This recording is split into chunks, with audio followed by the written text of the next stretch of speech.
tim penasihat hukum tidak profesional hanya mampu bermain retorika dengan memojokkan seolah-olah korban Nofriansah Yosua Huta Barat sebagai orang yang berbuat keji. Ungkapan jaksa penuntut umum menyebut ruda paksa terhadap terdakwa Putri Chandrawati sebagai hayalan dianggap terlalu jahat.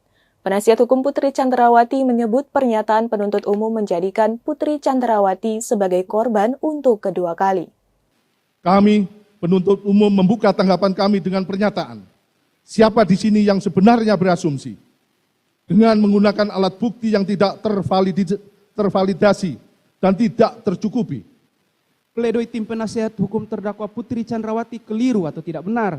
Tim penasihat hukum tidak profesional hanya mampu bermain retorika dengan memojokkan seolah-olah korban Nofriansah Yosua Huta Barat sebagai orang yang berbuat keji, amoral, dan tidak manusiawi. Tim penasihat hukum mengemukakan pendapat tersebut terkesan memperlihatkan sikap emosionalnya, menjelek-jelekan korban Nofriansah Yosua Huta Barat. Seharusnya tim penasihat hukum berpikir jernih ikut membantu pengungkapan fakta sebenarnya. Dan yang terjadi, tim penasihat hukum membuat statement yang tidak bisa dibuktikan kebenarannya. Tidak salahlah jika terdakwa Putri Chandrawati memilih tim penasihat hukum yang sekarang sebagai orang yang mendampingi untuk membela hak terdakwa Putri Chandrawati. Karena yang diharapkan adalah keterbukaan dengan latar belakang kejujurannya, malah yang terjadi mempertahankan ketidakjujuran dan bahkan memfitnah korban Nofriansah Yosua Huta Barat yang sudah meninggal dunia. Hal itu disampaikan penasihat hukum Putri Chandrawati Maruli Simangunsong dalam sidang duplik atas replik penuntut umum di Pengadilan Negeri Jakarta Selatan pada Kamis 2 Februari 2023. Maruli Simangunsong lantas mengatakan penuntut umum sudah mencampur adukan antara fase skenario Duren 3 yang terjadi di tanggal 8 Juli 2022, yaitu tembak-menembak dengan kejadian sebenarnya di rumah terdakwa di Magelang pada tanggal 7 Juli 2022. Dari fakta-fakta yang muncul di persidangan terdapat 3 fase yang perlu dipahami oleh penuntut umum.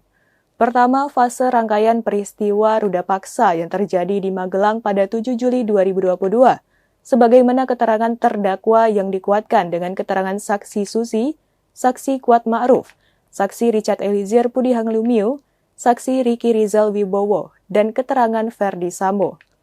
Kedua, fase setelah peristiwa penembakan korban di Duren 346, di mana Ferdi Sambo menyusun skenario dengan mengganti kejadian ruda paksa di Magelang menjadi peristiwa pelecehan di Duren 346. Kemudian ketiga, fase di mana Ferdi Sambo mengakui kejadian sesungguhnya yang terjadi dan berkata jujur pada tim sus yang dibentuk Mabes Polri perihal skenario tersebut.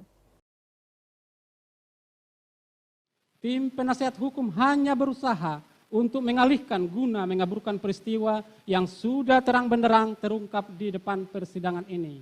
Fakta tanggapan nomor 7, tanggapan penasihat hukum mengenai terdakwa memerintahkan saksi Rizal Wibowo untuk menggunakan senjata api korban, mengamankan senjata api korban di Magelang hanya didasarkan pada asumsi belaka tanpa didukung alat bukti yang sah, sampai dengan tanggap nomor 18, tanggapan penasihat hukum mengenai tuduhan penuntut umum mengenai terdakwa mengetahui pemberian handphone dan sejumlah uang bertentangan dengan fakta sidang yang sebenarnya dan tidak benar.